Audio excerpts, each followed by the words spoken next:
వైఎస్ఆర్ కడప జిల్లా బద్వేల్ పట్టణంలో సంక్రాంతిని పురస్కరించుకొని BG Vemula Veera Reddy memorial cricket టోర్నమెంట్ను అట్లూరు తెలుగుదేశం పార్టీ మండల నాయకుల ఆధ్వర్యంలో నిర్వహణకు ఏర్పాట్లు జరుగుతున్నాయి. ఈ టోర్నమెంట్లో ప్రధానంగా 3 బహుమతులు ప్రవేశపెట్టారు. మొదటి బహుమతి అట్లూరు మండల టీడీపీ అధ్యక్షులు పాపుదిప్పు మల్లికార్జున రెడ్డి 3,11,116. రెండవ బహుమతి పి రాజశేఖర్ రెడ్డి ఎన్ఆర్ఐ 2,11,110. మూడవ బహుమతి ఓవిల్ల విష్ణువర్ధన్ రెడ్డి 1,11,116లను గెలుపొందిన విజేతలకు ఇవ్వనున్నట్లు టోర్నమెంట్ ఆర్గనైజర్లు తెలియజేస్తున్నారు. అంతేకాకుండా ఉమ్మడి Andhra Pradesh AP market director, TCMS chairman మరియు ఆంధ్రప్రగతి గ్రామీణ బ్యాంక్ చైర్మన్గా సేవలందించిన దివంగత నేత పాపుదిప్పు పిచ్చిరెడ్డి జ్ఞాపకార్థం 2 వీలర్ను మ్యాన్ ఆఫ్ ద టోర్నమెంట్గా ఎన్నికైన విజేతలకు అందజేయనున్నట్లు వారు తెలిపారు.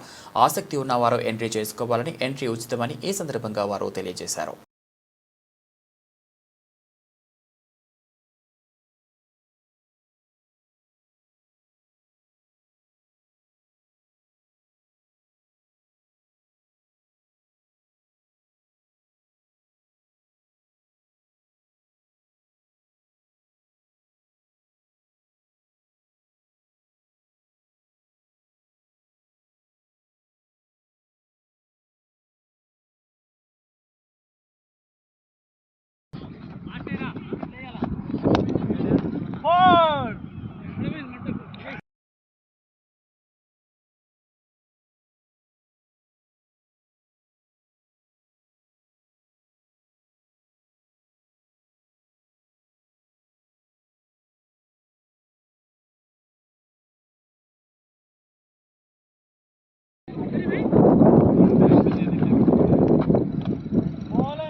Full drive